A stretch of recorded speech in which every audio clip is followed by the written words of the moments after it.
Be very welcome to my page. My name is Ana de Almeida. I am a consultant specialized in environmental and microbiology pollution solutions. And today I want to invite you to reflect with me about the job market for scientists in general and the way scientists are hired. So I think I'm quite, let's say, experienced in applying for jobs because apart from my consultancy, of course, I'm always interested in, connecting with companies that would have me in-house for longer periods of time.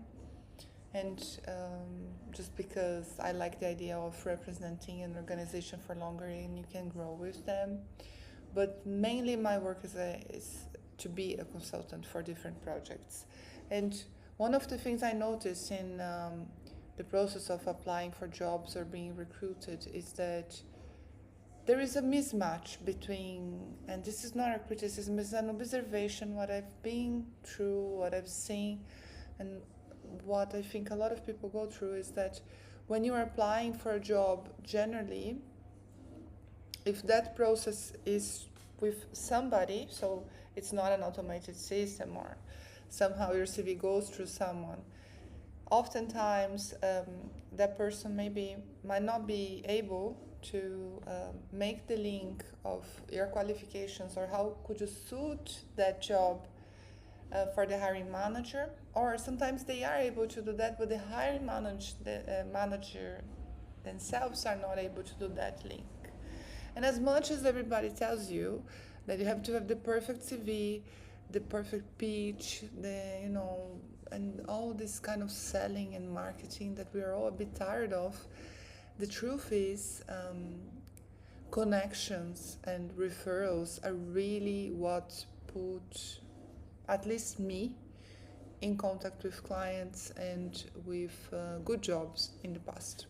So maybe there is some kind of opportunity here for the recruitment system to improve, but I think we have to be a bit careful with just selecting CVs and selecting people based on their past experience, because that is not necessarily a predictor of how somebody is gonna perform in a future job. Let me give you an example. I am a qualified microbiologist. I have like 15 years of experience in the lab. I graduated in 2005 and I already started doing my lab experience there. So I worked for industry, for academia.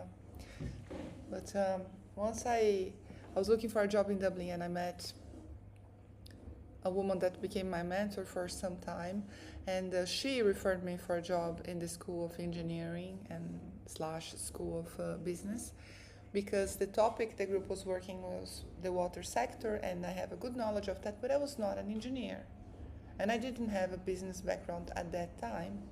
However, I did have a good referral, and that person, apart from referring me to the job, to the hiring manager, she also helped me to think about the CV and all of that, but the important thing was the bridge she made between what I could do and what the team needed, and the connection, the denominator, the common ground there was that we were people that had the same objectives on a personal side. We worked in the same way, so the dynamic with the group, I was hired very quickly for that job.